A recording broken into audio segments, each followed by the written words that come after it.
ওদালগুৰি নিমাকুচি চাহ বাগিচাত কদৌ অসম চাউৰা সমাজ 46 প্ৰতিষ্ঠা দিৱস উদযাপন। ওদালগুৰিত কদৌ অসম চাউৰা সমাজ নিমাকুচি প্ৰাথমিক গোটৰ উদ্যোগত লগতে নিমাকুচি চাউৰা সমাজৰ অহযোগত 46তম চাউৰা সমাজৰ প্ৰতিষ্ঠা দিৱস উদযাপন কৰে। প্ৰতি বছৰৰ দৰে এইবেলি নৱেম্বৰ মাহৰ 3 তাৰিখে এই অনুষ্ঠানটি উদযাপন কৰে।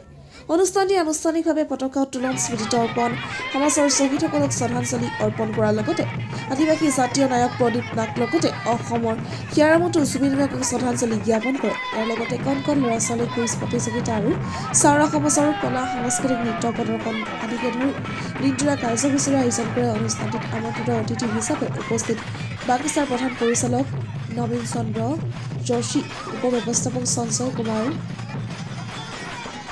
ৰায়, সহ পৰিচালক অভিষেক দাস আৰু নিখিল ৰঘুবংশী, উদযাপন সমিতিৰ সভাপতি নিপু চবৰ, সম্পাদক শিৱচৰণ চবৰ লগতে সমাজৰ বিষয়ববীয়াসকল উপস্থিত থকাৰ লগতে দল সংগঠনৰ ব্যক্তিসকল উপস্থিত থাকে। নবীন চবৰ ৰিপৰ্ট NK নিউজ। আজি আমাৰ কদৌ অসম চাউৰা সমাজৰ 46তম প্ৰতিষ্ঠা দিৱস। আজি অসমৰ চুকে কোণে আমাৰ চাউৰা সমাজে আজি এই প্ৰতিষ্ঠা দিৱস পালন কৰিছে।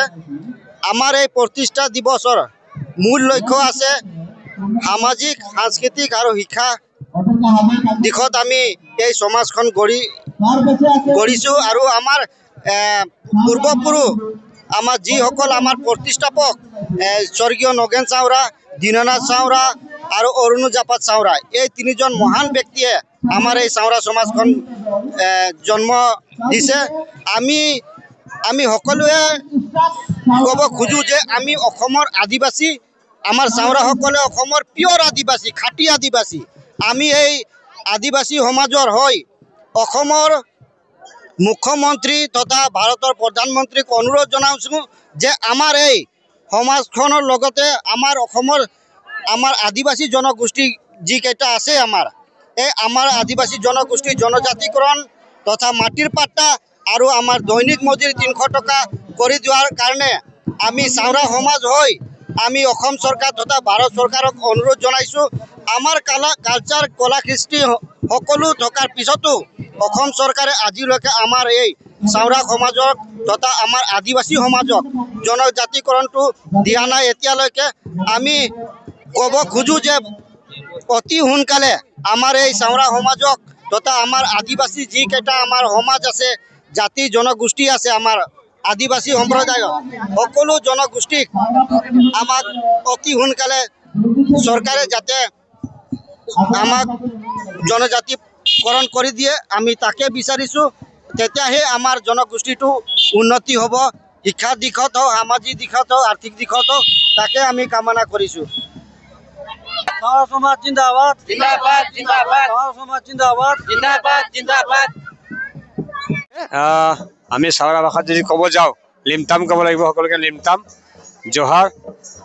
আজি মই আনন্দিত হৈছোঁ যে অসমৰ মানে খাটি খোৱা যিখিনি আদিবাসী সম্প্ৰদায়ৰ লোক আছে, আদিবাসী মূলৰ লোক, তাৰ ভিতৰত অন্যতম এটা প্ৰধান সম্প্ৰদায় হৈছে জাতি হৈছে চাউৰাসকল।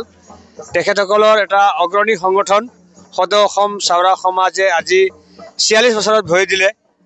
যথেষ্ট আনন্দিত হৈছোঁ, কাৰণ এটা অতি শোষিত, বঞ্চিত, নিষ্পেষিত গোষ্ঠীৰ মাজৰ পৰা এটা সংগঠনে 46 বছৰত ভৰি দিছে। যথেষ্ট কাম কৰিছে তেওঁলোকে সমাজখনৰ আৰ্থ সামাজিক দিশত আগবঢ়াই নিয়াৰ কাৰণে, শৈক্ষিক ক্ষেত্ৰখন, সাংস্কৃতিক ক্ষেত্ৰখন আগবঢ়াই নিয়াৰ কাৰণে কাম কৰিছে।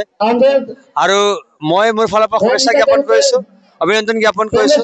আৰু আগুৱাই যাওক, আৰু ভাল কাম কাজ কৰক।